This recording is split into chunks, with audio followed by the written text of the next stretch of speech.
प्यारे बच्चों, अज असी इस वीडियो राही पंजाबी दूजी भाषा जमात पंजवीं का पाठ 15 चंदरी लुंबड़ी पढ़ांगे अते अंत विच इस पाठ के प्रश्न उत्तर भी हल करांगे। ये है साडी पंजाबी पुस्तक जिसनों पंजाब स्कूल सिक्ख्या बोर्ड ने जारी किया है। इस पुस्तक के कुल 20 पाठ हैं।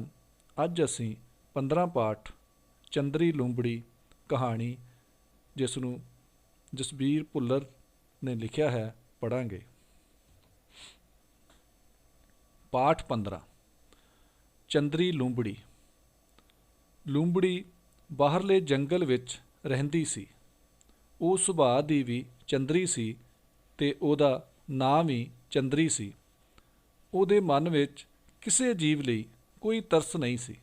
एक बार चंदरी लुंबड़ी नूं रात भर शिकार ना मिलिया। जदों थक गई तां ਉਹਨੇ नदी विचों पानी पीता ते भुखे ढिड झाड़ियां विच वड़ के सौ गई। परां दी फड़फड़ाहट सुन के तड़कसार ਉਹਦੀ अख खुल गई। एक जंगली कुक्कड़ लागली झाड़ी चों उडारी मार के एक रुख दे टान ते जा बैठा सी। कुक्कड़ नूं वेखण सार ही ਉਹਦੀ भुख जाग पई। ਉਹ कुक्कड़ नूं फड़ के खा ਲੈਣਾ ਚਾਹੁੰਦੀ ਸੀ। जिस टाणी उत्ते कुक्कड़ बैठा होया सी ਉਹਦੇ ਹੇਠ नदी ਦਾ तेज वहण सी। चंदरी लुंबड़ी ने कुक्कड़ नूं दबोचण लई पूरे जोर नाल छाल मारी। कुक्कड़ आउण वाले खतरे तो पहलां ही सुचेत बैठा सी। वो फड़ फड़ करके उड्डिया ते दूसरे टान ते जा बैठा। चंदरी लुंबड़ी कुछ चिर खाली टान नाल लमकदी रही। जदों बाहां हंभ गईयां तां ਉਹ नदी विच डिग पई। ਉਹਨੇ किनारे वल आउण लई हथ पैर मारे पर नदी का वहन ਉਹਨੂੰ रोड़ के लै गया। पानी के वहन ते हवा के थपेड़िया ने बेहोशी की हालत विच ਉਹਨੂੰ नदी के दूसरे किनारे ते जा सुटिया। जदों चंदरी लुंबड़ी नूं होश आई तां ਉਹ अपने आले दुआले जीवां दी भीड़ लगी वेख के हैरान रह गई। वन सुवन्ने जीवां विच हिरन, बांदर, खरगोश, कंडियाला, बतख ते होर भी कई सन। भुखण भाणी लुंबड़ी दा जी कीता ਉਹ ਦੋ ਚੌਂ ਨੂੰ दबोच के अपना ढिड भर लवे, पर ਉਹਦੇ ਕੋਲੋਂ ਤਾਂ ਉੱਠਿਆ भी नहीं जा रहा सी। ਉਹਦਾ अंग अंग दुख रहा सी। कुछ चिर पिछों उस नूं होश आई वेख के बांदर ने पुछया, तू कौन है? मेरा नां चंदरी है, मैं नदी पारले जंगल दी लुंबड़ी हाँ। तू इत्थे की करन आई है? बुढ़ा खरगोश कुछ अगाह होया। चंदरी लुंबड़ी जीवां दे भोलेपन दा अंदाज़ा ला चुकी सी। उन्हां पहलां कदी कोई लुंबड़ी नहीं सी वेखी। उन्हें कहानी घड़दियां आखिया, बाबा मेरी दुख भरी कहानी बस इन्नी को है कि मैं घाह खा के पानी पीण लगी सां जदों बुढ़े खरगोश ने ਉਹਦੇ ਵੱਲ ਵੇਖਿਆ। चंदरीए तेरे दंद भी बहुत तिखे ने ते नहुंदरां भी। इहो जहे दंद तां नहुंदरां घाह खाण वाले जनौरां दियां नहीं हुंदियां। चंदरी लुंबड़ी खरगोश की गल सुन के सहम गई। उन्हें अपने दंद ते नहुंदरां लुकाउण दी कोशिश कीती ते नीवीं पा के हौली जही बोली, नहुंदरां ते दंद तां रब ने बनाए ने। सारे जीवां विच लुंबड़ी दे दंदां ते नहुंदरां बारे ਘੁਸਰ ਮੁਸਰ ਹੋਣ ਲੱਗ ਪਈ। ਬਤਕ ਨੇ ਕੁਐਂਕ ਕੁਐਂਕ ਕੀਤੀ। ਤੁਸੀਂ ਪਹਿਲਾਂ ਪੂਰੀ ਕਹਾਣੀ ਤਾਂ ਸੁਣ ਲਵੋ। ਬਤਕ ਦੀ ਗੱਲ 'ਤੇ ਸਾਰੇ ਚੁੱਪ ਕਰ ਗਏ। ਚੰਦਰੀ ਲੂੰਬੜੀ ਨੇ ਆਪਣੀ ਗੱਲ ਮੁੜ ਸ਼ੁਰੂ ਕੀਤੀ। ਮੈਂ ਪਾਣੀ ਪੀਣ ਲੱਗੀ ਸਾਂ ਕਿ ਨਦੀ ਵਿੱਚ ਡਿੱਗ ਪਈ। ਵਹਿਣ ਨਾਲ ਰੁੜ ਕੇ ਹੁਣ ਇੱਥੇ ਆ ਗਈ ਹਾਂ। ਭਾਵੇਂ ਤੁਸੀਂ ਮੈਨੂੰ ਰੱਖੋ ਤੇ ਭਾਵੇਂ ਮਾਰੋ, ਮੈਂ ਹੁਣ ਤੁਹਾਡੇ ਵੱਸ ਹਾਂ। ਪਰ ਮੈਨੂੰ ਥੋੜ੍ਹਾ ਘਾਹ ਜ਼ਰੂਰ ਦਿਓ, ਮੈਨੂੰ ਬਹੁਤ ਭੁੱਖ ਲੱਗੀ ਹੋਈ ਹੈ। ਦੂਜੇ ਜੀਵਾਂ ਦਾ ਮਨ ਪਸੀਜ ਗਿਆ। ਖਰਗੋਸ਼ ਨੇ ਘਾਹ ਲਿਆ ਕੇ ਚੰਦਰੀ ਲੂੰਬੜੀ ਅੱਗੇ ਪਾ ਦਿੱਤਾ। ਲੂੰਬੜੀ ਵੀ ਵਿਖਾਵਾ ਕਰਦੇ ਹੋਏ ਘਾਹ ਦੀਆਂ ਤਿੜਾਂ ਚਿੱਥਣ ਲੱਗ ਪਈ। ਜੀਵ ਇੱਕ ਇੱਕ ਕਰਕੇ ਉੱਥੋਂ ਜਾਣੇ ਸ਼ੁਰੂ ਹੋ ਗਏ। ਬੁੱਢਾ ਖਰਗੋਸ਼ ਉੱਥੇ ਹੀ ਬੈਠਾ ਰਿਹਾ ਤੇ ਫਿਰ ਬੋਲਿਆ, ਹੁਣ ਤੂੰ ਇਹ ਘਾਹ ਖਾ ਕੇ ਵਾਪਸ ਚਲੀ ਜਾਵੀਂ। ਕੋਈ ਹੋਰ ਵੇਲਾ ਹੁੰਦਾ ਤਾਂ ਲੂੰਬੜੀ ਝਪਟਾ ਮਾਰ ਕੇ ਬੁੱਢੇ ਖਰਗੋਸ਼ ਨੂੰ ਦਬੋਚ ਲੈਂਦੀ ਤੇ ਮਾਰ ਦਿੰਦੀ, ਪਰ ਨਿਢਾਲ ਹੋਣ ਕਰਕੇ ਉਹਨੂੰ ਹਿੱਲਣਾ ਵੀ ਔਖਾ ਲੱਗ ਰਿਹਾ ਸੀ। ਉਹਨੇ ਤਰਲਾ ਲੈ ਕੇ ਆਖਿਆ, ਪੱਥਰਾਂ ਨਾਲ ਵੱਜ ਕੇ ਮੇਰੇ ਬਹੁਤ ਸੱਟਾਂ ਲੱਗ ਗਈਆਂ ਨੇ। ਮੈਂ ਬਹੁਤ ਕਮਜ਼ੋਰ ਹੋ ਗਈ ਹਾਂ। ਮੈਨੂੰ ਕੁਝ ਦਿਨ ਇੱਥੇ ਰਹਿ ਲੈਣ ਦਿਓ। ਕੁਝ ਵੱਲ ਹੋਣ ਪਿੱਛੋਂ ਮੈਂ ਆਪੇ ਚਲੀ ਜਾਵਾਂਗੀ। ਚੰਦਰੀ ਲੂੰਬੜੀ ਦੀ ਗੱਲ ਮੰਨ ਕੇ ਬੁੱਢਾ ਖਰਗੋਸ਼ ਵੀ ਚਲਿਆ ਗਿਆ। ਬੁੱਢਾ ਖਰਗੋਸ਼ ਨਜ਼ਰਾਂ ਤੋਂ ਓਹਲੇ ਹੋਇਆ ਤਾਂ ਉਹਨੇ ਆਪਣੇ ਮੂੰਹ ਵਿੱਚ ਜਮਾ ਹੋਇਆ ਘਾਹ ਥੂ ਥੂ ਕਰਕੇ ਥੁੱਕ ਦਿੱਤਾ। ਢਿੱਡ ਖਾਲੀ ਹੋਣ ਕਰਕੇ ਚੰਦਰੀ ਲੂੰਬੜੀ ਹੋਰ ਨਿਢਾਲ ਹੋ ਗਈ ਸੀ। ਸਰੀਰ ਦੀ ਕਮਜ਼ੋਰੀ ਤੇ ਸੱਟਾਂ ਕਰਕੇ ਉਹ ਉੱਠਣ ਜੋਗੀ ਨਹੀਂ ਸੀ। ਚੰਦਰੀ ਲੂੰਬੜੀ ਨੂੰ ਆਪਣੇ ਆਪ 'ਤੇ ਤਰਸ ਆਉਣ ਲੱਗ ਪਿਆ ਸੀ। ਉਹ ਸਾਰਾ ਦਿਨ ਭੁੱਖੀ ਪਈ ਰਹੀ। ਰਾਤ ਵੇਲੇ ਇੱਕ ਖਰਗੋਸ਼ ਘੁਰਨੇ ਵੱਲ ਪਰਤ ਰਿਹਾ ਸੀ। ਉਹਨੂੰ ਚੰਦਰੀ ਲੂੰਬੜੀ ਬਾਰੇ ਕੁਝ ਪਤਾ ਨਹੀਂ ਸੀ। ਉਹਨੇ ਉਤਸੁਕਤਾ ਨਾਲ ਲੂੰਬੜੀ ਵੱਲ ਵੇਖਿਆ ਤੇ ਹੌਲੀ ਹੌਲੀ ਚਲਾ ਗਿਆ। ਲੂੰਬੜੀ ਮੁਸਕਰਾਈ ਤਾਂ ਉਹਦੀ ਝਿਜਕ ਜਾਂਦੀ ਰਹੀ।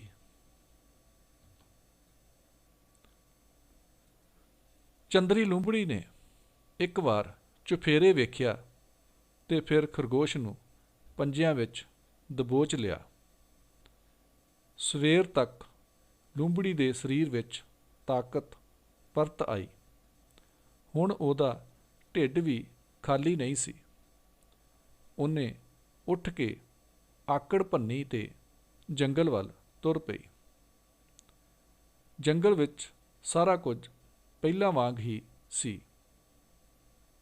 ਕੁਝ ਦਿਨਾਂ ਤੋਂ ਖਰਗੋਸ਼ ਇੱਕ ਇੱਕ ਕਰਕੇ ਗੁੰਮ ਹੋ ਰਹੇ ਸਨ।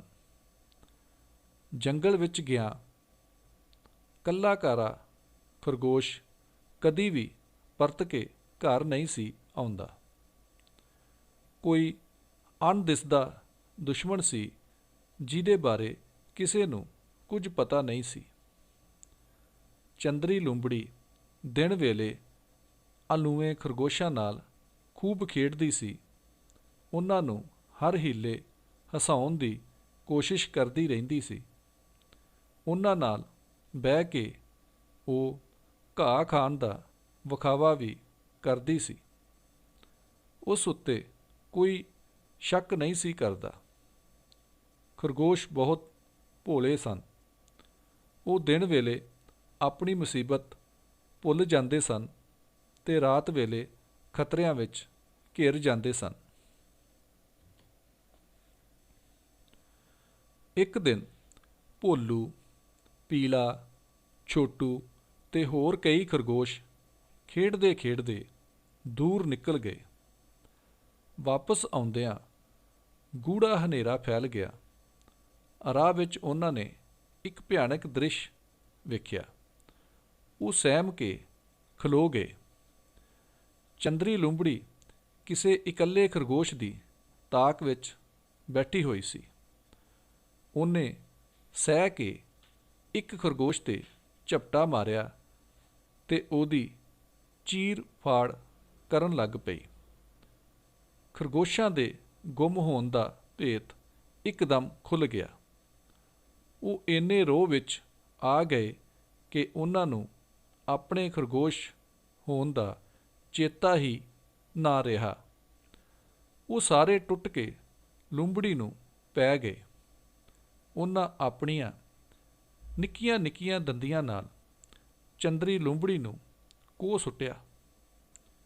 ਲੂੰਬੜੀ ਦੇ ਮਰਨ ਦੀ ਖਬਰ ਇੱਕਦਮ ਸਾਰੇ ਜੰਗਲ ਵਿੱਚ ਫੈਲ ਗਈ।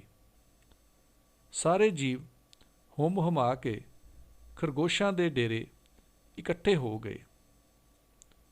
ਸਾਰਿਆਂ ਜੀਵਾਂ ਨੇ ਬਹੁਤ ਦਿਨਾਂ ਪਿੱਛੋਂ ਬੁੱਢੇ ਖਰਗੋਸ਼ ਦੇ ਚਿਹਰੇ 'ਤੇ ਖੁਸ਼ੀ ਦੀ ਚਮਕ ਵੇਖੀ। ਇਹੋ ਖੁਸ਼ੀ ਸਾਰਿਆਂ ਜੀਵਾਂ ਦੇ ਮਨ ਵਿੱਚ ਸੀ। ਚੰਦਰੀ ਲੂੰਬੜੀ ਨੇ ਮੌਕਾ ਮਿਲਣ 'ਤੇ ਉਹਨਾਂ ਦਾ ਸ਼ਿਕਾਰ ਕਰਨਾ ਸੀ। ਕਿਸੇ ਵੀ ਜੰਗਲ ਵਿੱਚ ਹੁਣ ਤੱਕ ਸ਼ਾਇਦ ਇਹ ਪਹਿਲੀ ਵਾਰ ਹੀ ਹੋਇਆ ਸੀ ਕਿ ਖਰਗੋਸ਼ਾਂ ਹੱਥੋਂ ਲੂੰਬੜੀ ਮਾਰੀ ਗਈ ਹੋਵੇ। ਬੁੱਢੇ ਖਰਗੋਸ਼ ਨੇ ਆਖਿਆ, ਇਹ ਤਾਕਤ ਖਰਗੋਸ਼ਾਂ ਦੀ ਨਹੀਂ, ਏਕੇ ਦੀ ਹੈ। ਖਰਗੋਸ਼ ਚਾਹੁਣ ਤਾਂ ਏਕੇ ਦੀ ਤਾਕਤ ਨਾਲ ਸ਼ੇਰ ਨੂੰ ਵੀ ਮਾਰ ਸਕਦੇ ਹਨ। ਸੋ ਇਹ ਸੀ ਬੱਚਿਓ ਸਾਡੀ ਕਹਾਣੀ। ਹੁਣ ਅਸੀਂ ਪਾਠ ਅਭਿਆਸ ਦੇ ਵਿੱਚ ਸਭ ਤੋਂ ਪਹਿਲਾਂ ਖਾਲੀ ਥਾਵਾਂ ਦਾ ਭਾਗ ਪੂਰਾ ਕਰਦੇ ਹਾਂ। ਪਹਿਲੀ ਖਾਲੀ ਸਥਾਨ ਹੈ, ਮੈਨੂੰ ਬਹੁਤ ਖਾਲਿਸਤਾਨ ਲੱਗੀ ਹੋਈ ਹੈ। ਇੱਥੇ ਅਸੀਂ ਸ਼ਬਦ ਭਰਾਂਗੇ ਭੁੱਖ। ਮੈਨੂੰ ਬਹੁਤ ਭੁੱਖ ਲੱਗੀ ਹੋਈ ਹੈ। ਦੂਸਰੀ ਖਾਲਿਸਤਾਨ ਹੈ, ਉਹ ਕੁੱਕੜ ਨੂੰ ਫੜ ਕੇ ਖਾਲਿਸਤਾਨ ਲੈਣਾ ਚਾਹੁੰਦੀ ਸੀ। ਸ਼ਬਦ ਭਰਾਂਗੇ ਅਸੀਂ ਖਾ। ਉਹ ਕੁੱਕੜ ਨੂੰ ਫੜ ਕੇ ਖਾ ਲੈਣਾ ਚਾਹੁੰਦੀ ਸੀ। ਅਗਲੀ ਖਾਲਿਸਤਾਨ ਹੈ, ਚੰਦਰੀ ਲੂੰਬੜੀ ਖਾਲਿਸਤਾਨ ਦੀ ਗੱਲ ਸੁਣ ਕੇ ਖਾਲਿਸਤਾਨ ਗਈ। ਇੱਥੇ ਅਸੀਂ ਸ਼ਬਦ ਭਰਾਂਗੇ ਚੰਦਰੀ ਲੂੰਬੜੀ ਖਰਗੋਸ਼ ਦੀ ਗੱਲ ਸੁਣ ਕੇ ਸਹਿਮ ਗਈ। ਅਗਲਾ ਸ਼ਬਦ, ਖਰਗੋਸ਼ਾਂ ਦੇ ਗੁੰਮ ਹੋਣ ਦਾ ਭੇਤ ਇੱਕਦਮ ਖੁੱਲ੍ਹ ਗਿਆ। ਅਗਲੀ ਖਾਲਿਸਤਾਨ ਹੈ, ਲੂੰਬੜੀ ਦੇ ਮਰਨ ਦੀ ਖਬਰ ਸਾਰੇ ਖਾਲਿਸਤਾਨ ਵਿੱਚ ਫੈਲ ਗਈ। ਇੱਥੇ ਸ਼ਬਦ ਆਵੇਗਾ ਲੂੰਬੜੀ ਦੇ ਮਰਨ ਦੀ ਖਬਰ ਸਾਰੇ ਜੰਗਲ ਵਿੱਚ ਫੈਲ ਗਈ। ਹੁਣ ਅਸੀਂ ਇੱਕ ਦੋ ਸ਼ਬਦਾਂ ਵਿੱਚ ਉੱਤਰ ਦੇਵਾਂਗੇ।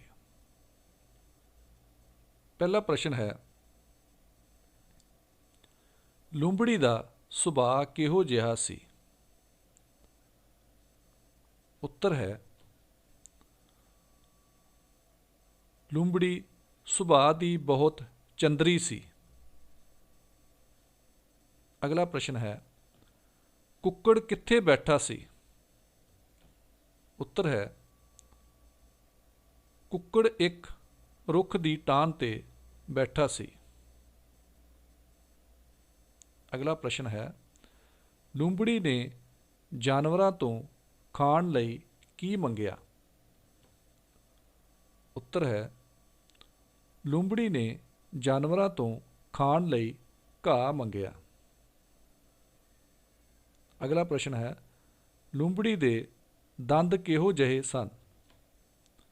ਉੱਤਰ ਹੈ, ਲੂੰਬੜੀ ਦੇ ਦੰਦ ਬਹੁਤ ਤਿੱਖੇ ਸਨ। ਅਗਲਾ ਪ੍ਰਸ਼ਨ ਹੈ, ਚੰਦਰੀ ਲੂੰਬੜੀ ਨੇ ਕਿਹੜੀ ਕਹਾਣੀ ਘੜੀ? ਉੱਤਰ ਹੈ,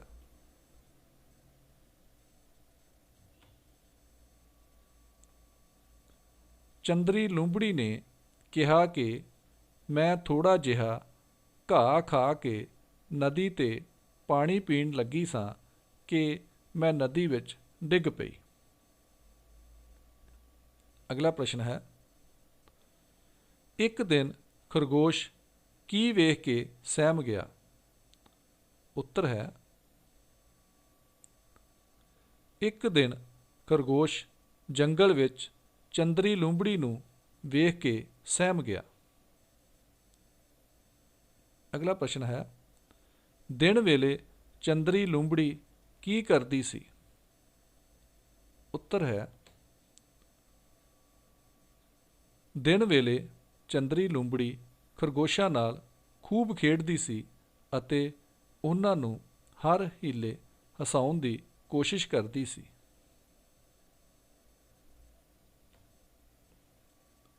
ਚੌਥਾ ਪ੍ਰਸ਼ਨ ਹੈ, ਖਰਗੋਸ਼ਾਂ ਦੇ ਗੁੰਮ ਹੋਣ ਦਾ ਭੇਤ ਕਿਵੇਂ ਖੁੱਲ੍ਹਿਆ? ਉੱਤਰ ਹੈ,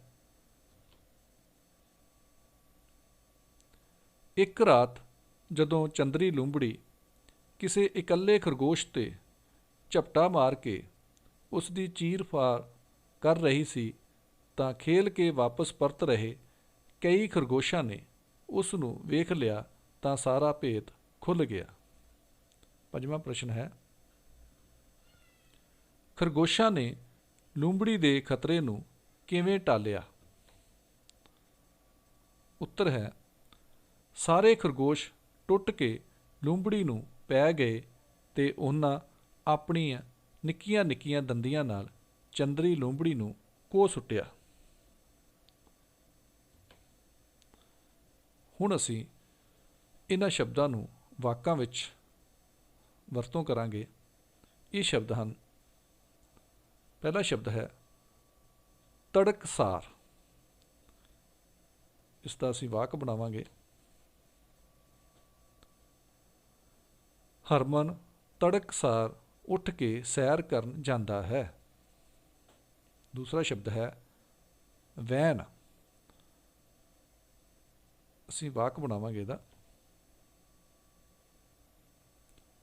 ਚੰਦਰੀ ਲੂੰਬੜੀ ਨਦੀ ਦੇ ਵਹਿਣ ਨਾਲ ਦੂਰ ਵਹਿ ਗਈ। ਤੀਸਰਾ ਸ਼ਬਦ ਹੈ ਹੰਭ। ਵਾਕ ਬਣਾਵਾਂਗੇ, ਬੱਚੇ ਖੇਲ ਖੇਲ ਕੇ ਹੰਭ ਗਏ ਸਨ। ਅਗਲਾ ਸ਼ਬਦ ਹੈ ਤਰਲਾ। ਵਾਕ ਬਣਾਵਾਂਗੇ ਅਸੀਂ, ਖਰਗੋਸ਼ ਆਪਣੀ ਜਾਨ ਬਚਾਉਣ ਲਈ ਤਰਲਾ ਕਰਨ ਲੱਗਾ। ਅਗਲਾ ਸ਼ਬਦ ਹੈ ਕੋਹ ਸੁੱਟਣਾ। ਇਸ ਦਾ ਵਾਕ ਬਣਾਵਾਂਗੇ ਅਸੀਂ, ਖਰਗੋਸ਼ਾਂ ਨੇ ਚੰਦਰੀ ਲੂੰਬੜੀ ਨੂੰ ਦੰਦੀਆਂ ਨਾਲ ਕੋਹ ਸੁੱਟਿਆ। ਅਗਲਾ ਸ਼ਬਦ ਹੈ ਭੇਤ। ਅਸੀਂ ਵਾਕ ਬਣਾਵਾਂਗੇ, ਰੱਬ ਦੇ ਭੇਤ ਨੂੰ ਕੋਈ ਨਹੀਂ ਜਾਣ ਸਕਦਾ। ਅਗਲਾ ਸ਼ਬਦ ਹੈ ਮੌਕਾ। ਅਸੀਂ ਵਾਕ ਬਣਾਵਾਂਗੇ, ਸਭ ਨੂੰ ਇੱਕ ਮੌਕਾ ਜ਼ਰੂਰ ਮਿਲਣਾ ਚਾਹੀਦਾ ਹੈ। ਹੁਣ ਅਸੀਂ ਅੱਗੇ ਹੇਠ ਲਿਖੇ ਸ਼ਬਦਾਂ ਨੂੰ ਧਿਆਨ ਨਾਲ ਪੜ੍ਹੋ ਅਤੇ ਗੁਰਮੁਖੀ ਵਿੱਚ ਲਿਖੇ ਸ਼ਬਦਾਂ ਨੂੰ ਲਿਖਣ ਦਾ ਅਭਿਆਸ ਕਰੋ। ਪਹਿਲਾ ਸ਼ਬਦ ਹੈ ਸੁਭਾਅ, ਦੂਸਰਾ ਹੈ ਟਾਹਨ, ਤੀਸਰਾ ਹੈ ਵਹਿਣ, ਚੌਥਾ ਹੈ ਬੁੱਢਾ, ਪੰਜਵਾਂ ਹੈ ਹਨੇਰਾ ਔਰ ਛੇਵਾਂ ਹੈ ਦੁਸ਼ਮਣ। ਹੁਣ ਇਹਨਾਂ ਸ਼ਬਦਾਂ ਨੂੰ ਅਸੀਂ ਹਿੰਦੀ ਭਾਸ਼ਾ ਵਿੱਚ ਵੀ ਉਚਾਰਨ ਵੇਖਦੇ ਹਾਂ। पहले शब्द का हिंदी उच्चारण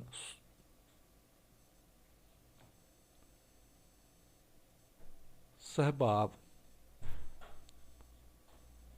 अगला शब्द टाहन का हिंदी भाषा विच उच्चारण टहनी।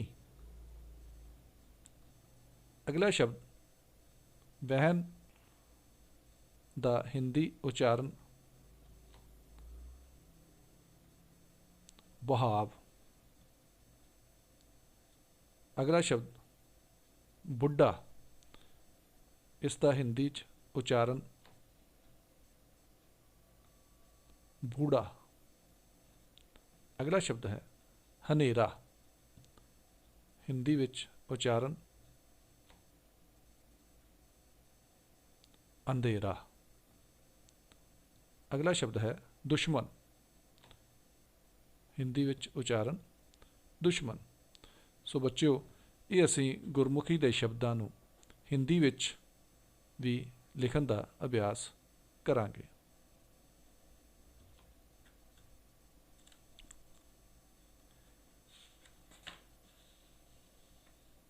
हेठ लिखे शब्दों को ध्यान नाल पढ़ो और गुरमुखी विच लिखे शब्दों को लिखण का अभ्यास करो।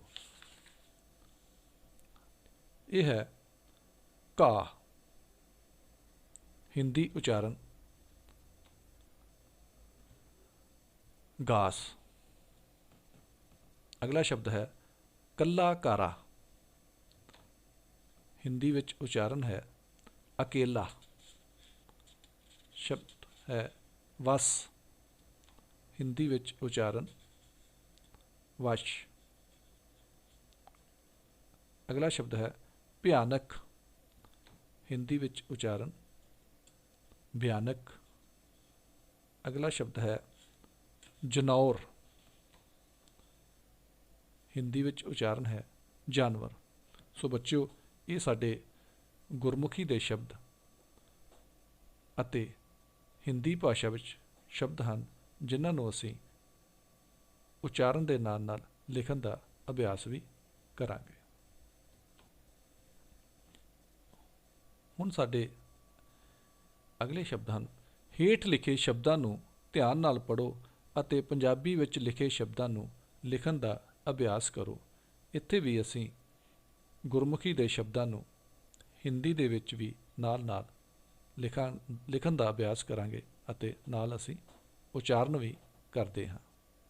पहला शब्द है तरस, हिंदी च उच्चारण है दया। इस तरह अगला शब्द है उत्सुकता, हिंदी विच उच्चारण है जिज्ञासा।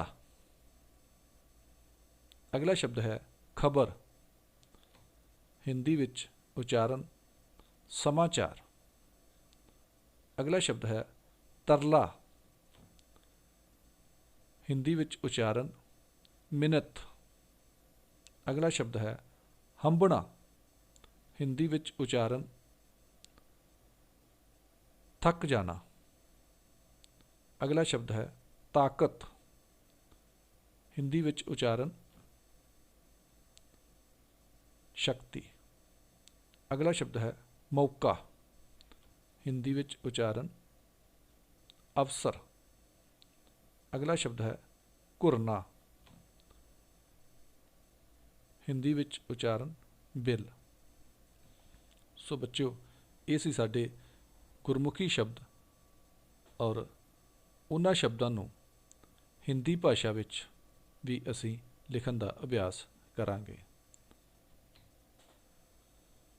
हेठ दिते वाकां नूं पंजाबी विच लिखो। सो बच्चों, ये साडा वाक एक पैरे की तरह है जो कि हिंदी विच लिखा गया है। पहला असी इसका उच्चारण हिंदी विच करते हाँ, फिर उस तो बाद असी इसका उच्चारण पंजाबी भाषा विच करांगे। आओ पहला हिंदी विच उच्चारण करते हैं।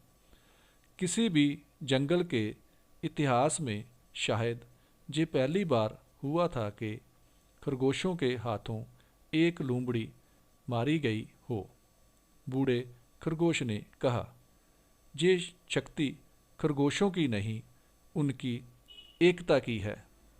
खरगोश चाहे तो इस एकता से शेर को भी मार सकते हैं।